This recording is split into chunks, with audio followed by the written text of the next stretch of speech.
Hello ladies and gents, and welcome to episode 30 of Moviefiles 100 Movies in 100 Days.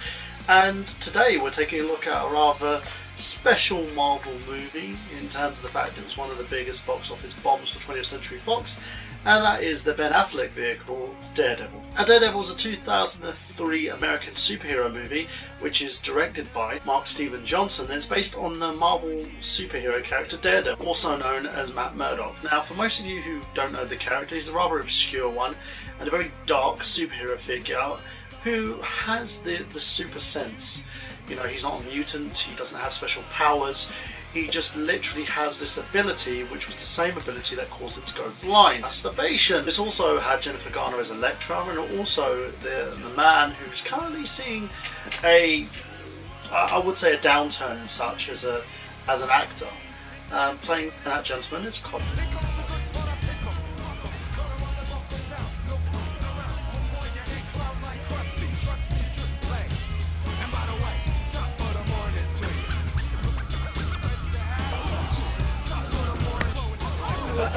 Also, she's the first of many white turn to black stars in terms of Kingpin, who's played by Michael Clarke Duncan. I didn't have an issue with this. As far as I'm concerned, it was a good casting. He's very big. He was the type of character that you would cast in that role. But the factor is that he didn't really do much. You know, he wasn't as physical as he should have been. And we can go into that as we go into the movie review. The reviews for this movie were generally mixed to average. Most people giving it the thumbs and the others giving it a thumbs down. And literally because of the fact that character Daredevil was played appropriately. See, if you're basically a comic book fan and you have someone bring out a franchise that's based on a character and then fuck it up, Superman Returns, then you kind of end up in a situation like this one, where it just gets critically panned by the masses. The budget was 78 million and it made 179 million worldwide. So we can see the reason why in the United States they didn't want to make a sequel. And the rights nowadays, believe it or not, have actually gone back to Marvel Studios. So Marvel can decide to reboot the character if they want to. But for me, this wasn't a bad movie as people kept making it out. Matt Murdock, who is a blind lawyer and basically has a law firm with his friend Frank Foggy Nelson, played by Jon Favreau, who's also been in the Iron Man franchise and has directed the franchise as well as playing Happy Hogan. Wouldn't that be a funny situation? As a child, Matt was blinded by a shipment of toxic waste which caused him to have his superhuman powers. And this was done as he was taking a shortcut home. And this was after his father, basically a former boxer, had become an enforcer for the local mob. Matt uses his sharpened senses to train himself in the martial arts. Which is, you know, usually you'd get a sensei to do that for you, but apparently Matt Murdock can just learn as he goes. Because, yeah, super karate powers. Waha! Thanks for coming, Zach. After a fusion's turn fight, Matt's father is then killed by the same mobster who hired him. Matt then swears to avenge his father's death and kill anybody that he feels deserving, which is what he does in the comic books apparently. Matt uses his powers to become a daredevil crime fighter known as, well, Daredevil, in Hell's Kitchen to clean up the mess. One day, Matt meets Elektra Nachios, played by Jennifer Garner, because apparently Elektra's not Hispanic, even though her name states Hispanic. She's white and blonde hair. What if they could do it with the Kingpin? Obviously a reverse around, having a white woman play Spanish. Elektra is the daughter of Nicholas Nachios, a local businessman. Fisk, aka the Kingpin, aka Black Kingpin, aka, yeah. A rich executive is also the crime leader of New York's underworld, because that's what he does. Thanks for coming, Zach. Exactly. The Kingpin then, after seeing that his criminal empire is getting taken down by this person Daredevil, hires a local mobster by the name of Bullseye, by Colin. Farrell then decides to go after everybody and anyone associated. He ultimately kills Nicholas and frames Daredevil in the process. As a result, Elektra swears that she's going to take revengeance on him. And yes, I use the term revengeance because if Metal Gear Rising can do it, so can I. Revengeance. A reporter by the name of Ben Urich, who's also from the Spider-Man series, then finds out Daredevil's identity. Well, he's a blind superhero crime fighter, and the only blind guy that seems to be fighting crime in the city is the guy named Matt Murdock. How hard is it to know? It's like the whole Superman with the fucking glasses thing. It's annoying. Elektra is overpowered and then murdered by Bullseye, and she discovers his secret identity as she lays dying. He's then moved to his local church in pain and crying.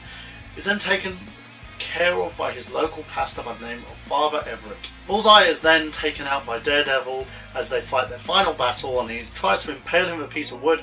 Daredevil misses, and then he hears police sirens as a bullet comes through and wounds Bullseye's hand.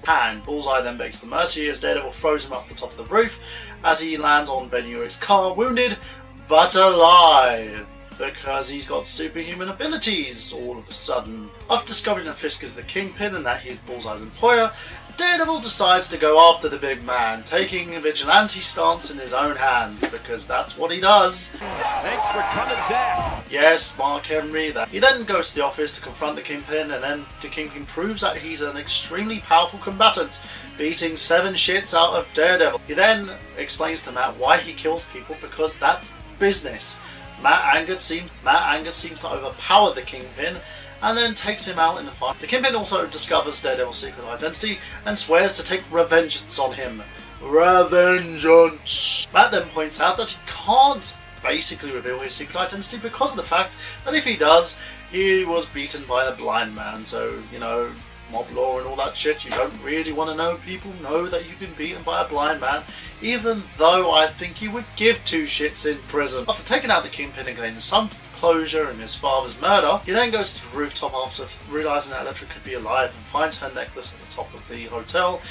Realising that it could be her, Matt then goes to meet with Ben Urich for the last time, and Urich swears that he won't publish the article on Matt Murdock, revealing him to be Daredevil. Daredevil goes into night forever being the man without fear. Yay! Revengeance! And that pretty much ends the whole Daredevil story and plot. And let's go on to the acting a little bit and talk about that before I go into giving this film a rating and explain the reason behind that rating.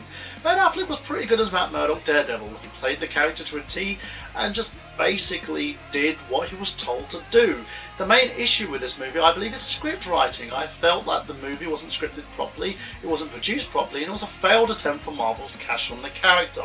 He was a very big character at the time and was considered one of their B-level heroes. But the problem was that Fox, like any other franchise they've got their hands on, and that's Marvel orientated, didn't really know what to do with it. They instead attempted to play a storyline out, revealing who Matt Murdock is, when 99% of the people in the movie knew who he was. It was ridiculous. It didn't need to happen, the character didn't need to go that route, but they decided to do it anyway. Jennifer Garner as Elektra, she didn't really have much to act with. She played her role, she played it well. That's pretty much it from her, and she was going off being this huge espionage agent from the series that she did with Alias. And yes, you know, she put on the character well, she played the character rather well in that, but it was literally the same character. I've never seen her or heard of her speak Puerto Rican Spanish or anything in that similarity, so I wouldn't know. Unless she was Dora the Explorer, I don't know how she researched the character, and I felt that Elektra was really wooden. If you want to look at Michael Clarke Duncan's version of the Kingpin, again, he was rather husky, rather brutish, and I felt that he didn't really understand who Wilson Fisk was. Wilson Fisk is a tactician. He's a man who uses his brawn when he needs to. But he's very intelligent. He learnt a lot from his time in prison. He was this fat human being before, this pudgy kid who ended up literally having nothing and then rising to power, killing every single monster on the planet, gaining connections and being the biggest and baddest because he knew what he was doing. He had the strength, confidence, and also versatility in regards to his speech and the way he pronounces himself and enunciates his sentences to understand what he was. He was intelligent yet strong. Michael Clarke Duncan didn't really pull it off. He didn't show that. He just showed very brutish and seemed very physical. It's a shame. Being one of those characters, he could really have showed and emphasised on the versatility of what Kingpin was. He didn't do. The screenplay itself was written by Mark Steven Johnson, and as far as I'm concerned, Johnson had no idea what the character was about. He had no idea what Daredevil was and just wanted to shrink it as much as he can to show this origin story. If you don't want to show an origin story, if you don't want to show a character the way he is, don't do it.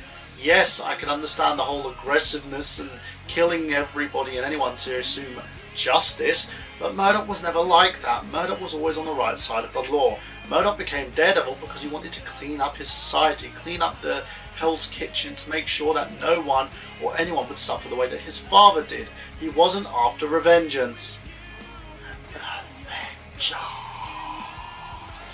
So the fact is, you can't play the character like that, and everything that they tried to do to him, the scenarios that they placed him in, it just all seemed wrong. If you want to play Daredevil, if you want to get the character down, the best thing to do is actually research. Research, research. I can't say it enough. Now let's go to the rating for this movie. I give this movie a 2. 1 being the worst and 5 being the baddest. 2 is okay, nice to watch now and then, but you'll probably never pick it up again and you're going to have a lot of complaining.